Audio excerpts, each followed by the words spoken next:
How's it going, fellow Titans and members of the JSA? Because today's a bit of a mashup video of promo for the new seasons of what was the DC Universe shows, but now kind of HBO Max split with CW, because as we know, Titans Season 3 has gone to HBO Max and Stargirl is maintaining the quality, but is now on the CW. So today, the marketing is really ramping up. Obviously, we got the Titans teaser trailer, but now we've got a bunch of promo pics for Titans Season 3. And yes, even though they're pictures, you know me, I want to speculate about a few little tidbit details that I think we can take out of them. Plus, we have some extra TV line stuff talking about Tim Drake. Our first proper look at Tim Drake, even though we saw him in the little corner there in the Titans teaser trailer looking up at the bat signal, and some teasers from the showrunner. And then lastly, we will cover the recent Stargirl promo photos as well, because TV Line has got some exclusive images on that with a little bit of details. So yeah, I will try and timestamp this if you want to jump to the Stargirl stuff. I want to prioritize Titans just because that's the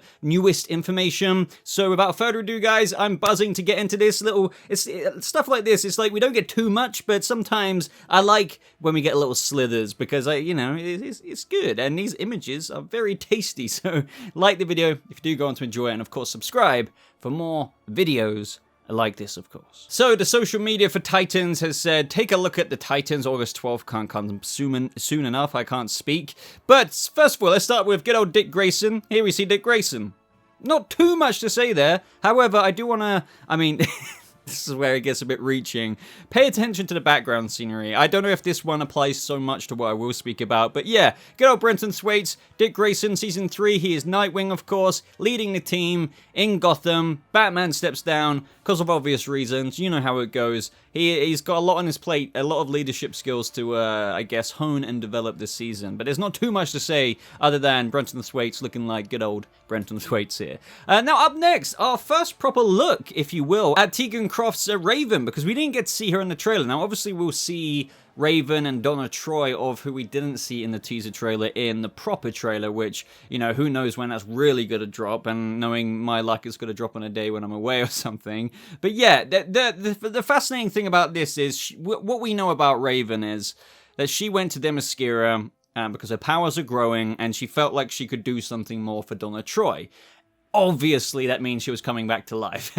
And Greg Walker, without repeating myself too much from the past, now this goes all the way back to DC Fandom last year, he teased that Donna Troy and Raven will be going on a bit of an underworld journey of sorts, or something like that. I'm abbreviating what he said, but long story short, I'm wondering if this is her in Themyscira. Are they picking up with Raven in Themyscira? Not only did she try and revive Donna there, did she kind of spend some introspective time, obviously growing and honing her powers, because that's a big thing for Raven at the end of last season that they wanted to set up for her in the back half, is that her powers were developing at a rate that she can't even identify and control, you know, or reckon with. So obviously she has the ability to somehow spark the flame that, you know, the spark creates the flame, right? So she's going to do that with the spark that revives Donna Troy. But I don't think they're going to go on a full Troy arc, especially with what we see from Donna Troy here and behind the scenes stuff. She has a little bit of a dark-esque mode with her attire and get-up, but at the same time, she still looks like Donna Troy, you know. Donna Troy is a very stylish woman in the Titans show. All the ladies are. Raven seems to be wearing some kind of, it's like a robe, a garment kind of thing, but underneath there's like a really fine texturized thing here.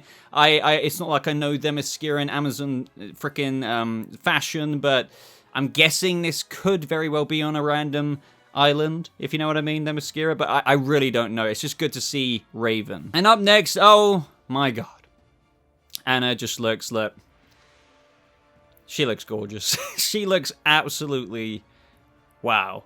No, but really, I mean, she looks absolutely incredible. I am so excited for Starfire this season. Obviously, we're getting Blackfire as well, and she looks incredible in this. We get a good look at her suit here, but from the upper half. But yeah, I just think she looks so stunning. I really do. She just looks absolute. I feel like I could compliment her forever. So right now, this isn't really so much of a breakdown about Starfire. It's just Anna Diop's kind of, wow, she is drop dead gorgeous. Up next, we get a bit of a look at Beast Boy, obviously with the kind of slightly upgraded jacket. You got the slight depression there in the jacket of the paw. Yeah, Beast Boy. I wonder if this is in the Batcave. This is what I mean when I say pay attention to the background of it, because I have a very far-reaching kind of theory on a couple of images. Because obviously they're residing in Gotham, they're going to be chilling at Wayne Manor, thus the Batcave. The Batcave you can probably look at, I'm guessing, to be the base of operations for the Titans to, you know, operate out of before they dispatch into the city and deal with whatever problem they need to deal with. But of course, up next though, we have Minka Kelly's Dove. Not much to say about this image, other than I think you're going to die, Dove. I could be wrong about that, but I think Minka Kelly's leaving Titans this year. Might not be the only one, but I think you're going to die. And I think Hawk's going to really take that very, very hard. I know some people think that Hank could die, but I'm thinking it's Minka. I don't really... We've been over this before, but yeah. Minka Kelly, everyone. Next image, of course, though, speaking of Dove and Minka Kelly, is Alan Richardson's Hawk. Kind of got the brooding face on there. I mean, once again, this is another kind of image where I can't really lean into too much other than, hey, look! Hawk! Season 3! Hank! There it is. But here we get, I don't know why Superboy looks so different here. Maybe it's just because his fringe is messed up. I think his hair's quite a bit longer this season, actually. And not only that, he has kind of yoked himself out a bit more. So good on Joshua Orpin there for giving it his all to try and really bring, you could say, borderline, hard to reach expectation of a comic book character to life. Like, he's really, you know, putting the work in. Superboy, Season 3, really looking forward to see what they...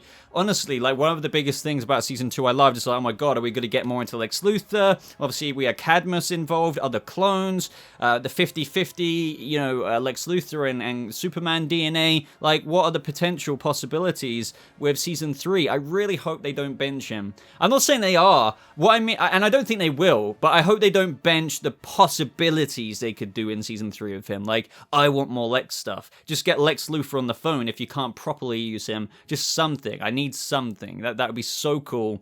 Because we can't forget, I don't think that Lex Luthor wants to give up on this asset of his just yet. Now, this next one intrigues me. So first of all, I want to say that this is in the Batcave. The only reason I say that is because the lights match some of the Batcave scenery. You could argue that Ian Glenn would have come all the way to San Francisco to meet Dick, to reach out to him, saying, I need your help. Because let me just first premise this by saying, Ian Glenn there is tearing up, most definitely. Especially like his left eye on our right.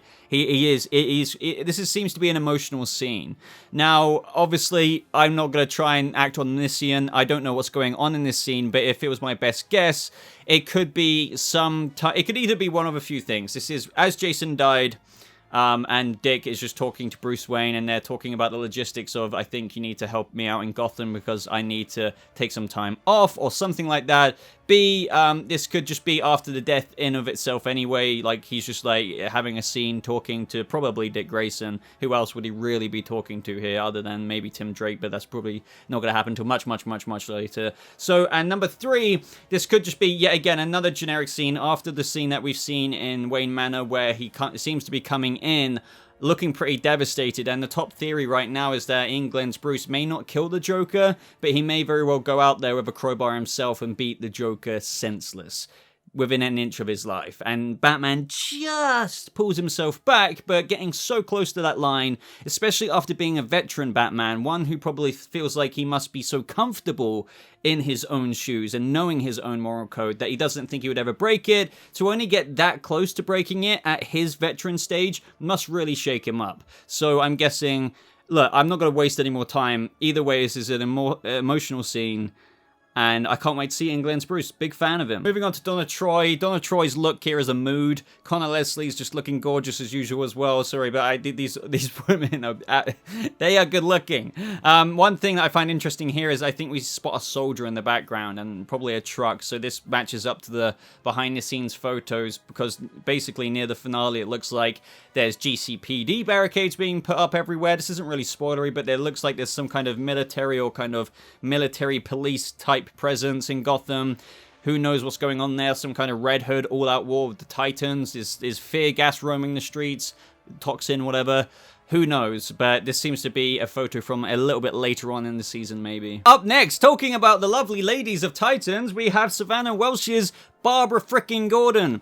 I think she just looks perfect as Barbara. Like, once again, mentioning the timeline, the time setting, a perfect casting for the appropriate age of where she's at. This Barbara has canonically in this show already been through the events of the Killing Joke. She's now commissioner, similar to kind of a Batman Beyond kind of thing. Obviously, you know, if you look at where everything else is at, as I just mentioned, Jim is obviously probably retired at this point because he's usually quite a bit older than Batman. So yeah, it's all fitting perfectly. Looking forward to see this strained relationship she has with Bruce. My first idea behind that, without, you know, going into speculation that I've been into before too much, that is that obviously with her now being commissioner, having used to have been his, you know, Batgirl, she's going to have to do things kind of by the book, and maybe at times that might cause a bit of friction between her and her old mentor, Batman. Also, of course, looking forward to exploring the rekindled romance between Dick Grayson, but I know some people won't like that so much, but at the same time, you know, that's kind of a controversial thing anyway between shipping kind of fandom stuff, but apparently there's a twist, so as I've said before, I think they'll rekindle the romance, but then he'll realize, let's just leave it, and then he might realize his true sights are set on Corey, aka Starfire. Now up next we see Vincent Kartheiser's Scarecrow, or more accurately Jonathan Crane, because it does look like, from all the vibes I'm getting, that we won't actually see him in a Scarecrow costume. I wouldn't be surprised though if and when somebody's having a fear trip, that the best they will do is if, let's say, Jason takes the fear toxin, which we pretty much know he's going to do, because as we know from the showrunner, Jason Todd's Red Hood goes to Scarecrow, Jonathan Crane breaks him out, basically, and uses him to help him overcome his own fear that Jason has been struggling with since last season. Now, getting back to the main point, I can imagine if, let's say, Jason takes it and looks at Jonathan Crane here, even though he'll be in his normal get-up like you're seeing on screen right now, I wonder if they'll put like a silhouette or morph him into a bit of a Scarecrow shape when he's like Jason's high, for example. That's probably the imagery they'll go for if they can't actually use the Scarecrow suit. But I really like the vibe of this. Apparently the showrunner, well, I know so, he's been really bigging up Vincent's portrayal of Jonathan Crane, like something that he's really excited for the audience to see. So if you're looking for, one thing I love about Titans is the casting is really good and the actors are impeccable. Like, they've got genuinely good acting chops that they bring to these characters, and I really feel like we're gonna get like a what I love as well is just the time setting of Gotham. This is a Scarecrow who's been there with Batman before. I love the fact that we're exploring a Scarecrow who's been basically consulting and helping out with the GCPD kind of thing. And now we're exploring him at this stage. But yeah, it looks like Red Hood breaks him out in a certain photo, and here he's probably having a conversation with Jason Todd. Or maybe he's in Arkham having a conversation with Dick Grayson or someone else. But anyway, moving on to the final photo, I believe. Yes, this is the no, it's not the final photo. We have Red Hood. Well, kind of Jason in Red Hood mode. So to all those people asking if we're going to see Jason Todd in the Red Hood suit, but without the helmet on, well, here you have it, because he's wearing the suit. But he's just got the hood up. He's taken the mask off in this scene. Now, as for where this could be, it's likely a Red Hood hideout. The background's obviously blurry, it's hard to make out, but Jason's probably in the type of Narrows-esque location in Gotham.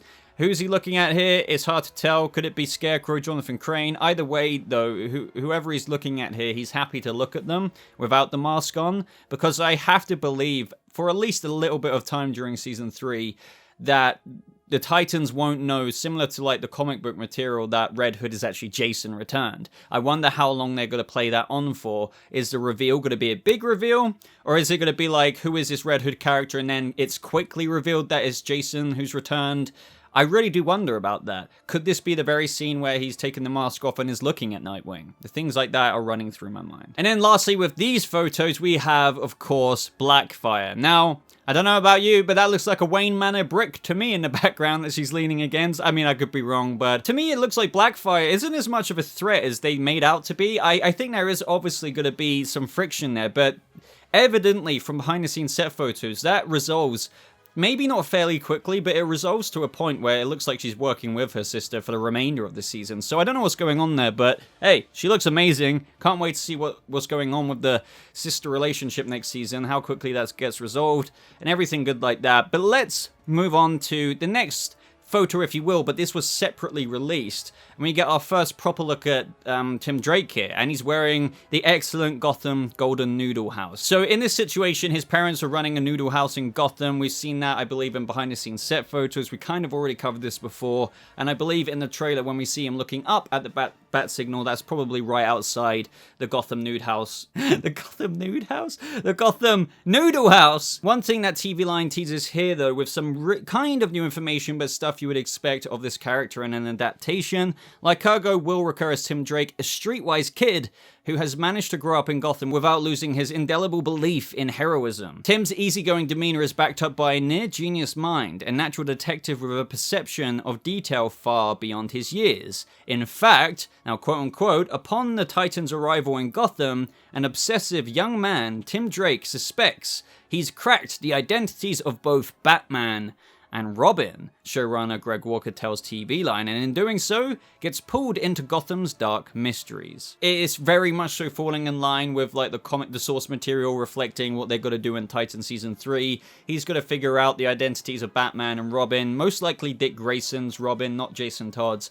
and that's how he's going to come into the fold. And I really love that they're doing that pretty accurately, and I'm really looking forward to Jay Lycurgo's Tim Drake. Like, I really am. People worried about the kind of too many characters thing. Once again, I really don't think that's a massive concern because a lot of people are taking a back seat. People are leaving. Some people like Rose and Jericho, like I'm telling you, it seems that they've gone off to find themselves, so they might not even be in this season, and it looks like there could be a throwaway line where they wanted to go explore their newfound situation of considering that Jericho is in their sister's body. Yeah, it gets confusing, but I wouldn't be surprised if it was something like that. But yeah, obviously Tim Drake, looking forward to seeing this, but that I believe just about wraps up the Titans information. But you know, even though these were little nuggets of teasers, it's much better. Well, it's not the best marketing in the world, but at least we're getting more than last year. Let me put it that way. Oh yeah, and one more thing, of course, is that we did get a high-res version of the photo of in the trailer when all the Titans were standing next to each other,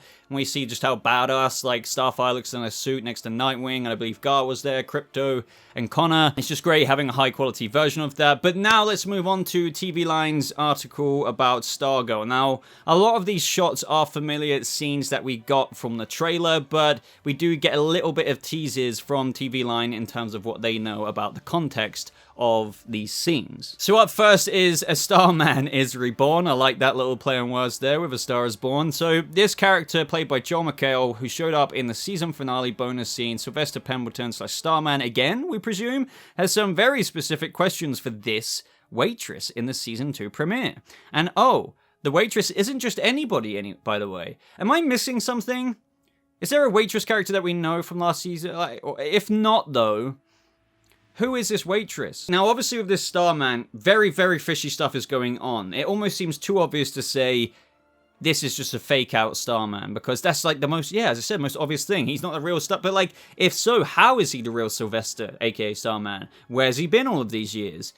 Is it a crisis thing? Would they dare do that? Surely not. Like, but then again, as I said, if it was a crisis thing, then he would have been alive like the whole time. Like, it would have rewritten the timeline. Like, so I'm super intrigued. But as he tried to do, first of all, interestingly, the context we do have is that this Starman seems to be living in the same mind frame as when he died, because he thought that Pat would be living at his old address, which he doesn't.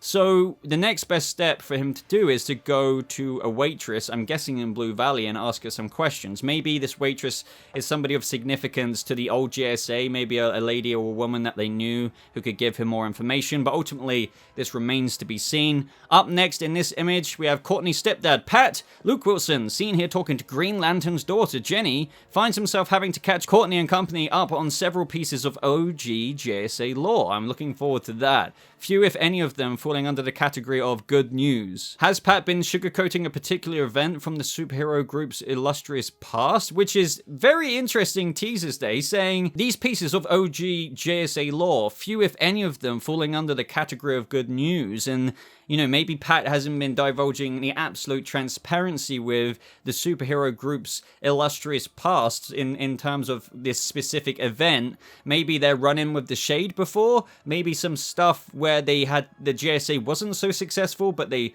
maybe listed it that they were. But if he's talking to Jade about this, maybe there was some drama between the JSA. Who knows? Like, once again, I don't want to pretend to speculate on and on and on about stuff that I really can't be too sure about, but it's enough teasers for me to be excited about. Up next, throwing shade. So here they go and say that Jonathan Clark is downright and very entertainingly debonair as ISA Alan Richard Swift, aka The Shade, though his civility may prove to have its limits when one of the kids acts too brashly, which is obviously Courtney, because we keep seeing her in the trailer act very, very well, brashly, and even Yvette Monreal's Wildcat is saying, I think you're looking for trouble, because, yeah, she's obviously going to run into the Shade. That's going to lead to that scene where they're at the dinner table, and the Shade's going to ask them to kind of let him pass. It's very obvious what they were teasing here. Swift's first stop when we see him, now this is interesting, is in Barbara's office at the American Dream Corporation. But to what end?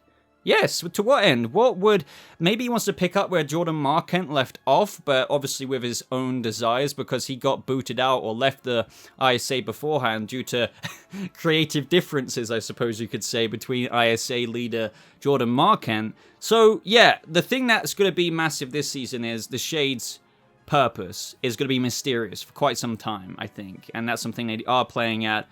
But, yeah, as they're saying here, but to what end, we don't quite know. And also, he's not going to come across as villainous as what most people would expect, which will make it more intriguing as to what this guy is up to. Speaking of that tea party that I was kind of just on about, here we have the JSA spawning for a fight when they track down the Shade, though the mood soon enough cools down. Well, a spot of tea convinced them to stand down and, as Swift nicely requests, stay out of my way so that he can pursue a hidden agenda. Obviously not. In the trailer, Courtney's like, we're never going to let people like you run around, you know, it's just so... Yeah, and I also love, one thing that was interesting about that scene in the trailer, Pat's there, and he's kind of like, simmer down, kids. Let's talk about this with the Shade. But it's just interesting that he was that calm and collected about it. Obviously, he knows, and this could pertain to what we were talking about before with the JSA's kind of hidden history almost that Pat hasn't divulged fully. I wonder if they had an understanding of the Shade that he still isn't currently quite explaining here to the new generation of the JSA. There's definitely more info here that Pat has about the Shade that I'm very intrigued about. He knows he's not good news, but for some reason he's acting very diplomatically with him rather than, and I'm not saying what Courtney's doing by being too brash is a good thing either, but there's definitely something to Pat's very diplomatic attitude to a former ISA member. And lastly, ladies and gentlemen, here in this photo, they teased that, as the Season 2 trailer may have hinted, Green Lantern Alan Scott's daughter Jenny does not receive the warmest welcome upon arriving in Blue Valley after spending her childhood in a Milwaukee group home. Courtney, in particular, bristles at how perfect this newly discovered legacy is until someone serves up a most salient observation. So I kind of gathered this as well, like Courtney's be like, wow, she's amazing, like we could use you on our team, but I don't think she'll initially kind of want to be fully subscribed to it. I feel like since she's been independent her whole life, so to speak, being in a group home, I already gathered this from when I was looking at the trailer that she might want to just get the battery. So I think the ring did find her. But without the battery, she couldn't do too much. So that's when we meet her in this season. She tries to get the battery. There's a little bit of a kerfuffle between Stargirl and her. But then she's gonna be like, well, thanks for giving me the battery, but I'm off now. I'm gonna do what, you know, I want to do or something. I'm guessing that might be the initial vibes. But yeah, that is really all there is to say. I just wanted to do an update video on the top tier DC TV that we've still yet to come. No, don't get me wrong, I'm really enjoying Superman and Lois, but Titan Season 3 looks dope. Stargirl is really good, and I can't wait. Like, it's a good few months ahead for me and the channel and you guys. I can't wait to talk about it with you in the comment section. So please, please, please, please, if you haven't subscribed to the channel already, check already on the video on your phone. If you're watching this on your phone, maybe not your TV because it's kind of harder to do that, but check if you're subscribed, because over 60% of you aren't subscribed, but some of you, quite a lot of you, keep coming back to the channel. So whether you're typing my name in or not, you don't have to do that if you just click subscribe. Maybe turn the notification bell button on so you never miss out on a video alert. And other than that, just, yeah, like the video. It really helps me out. Love you all. Thank you so much for watching. And I'll see you fellow Titans and members of the JSA in the next video. Goodbye.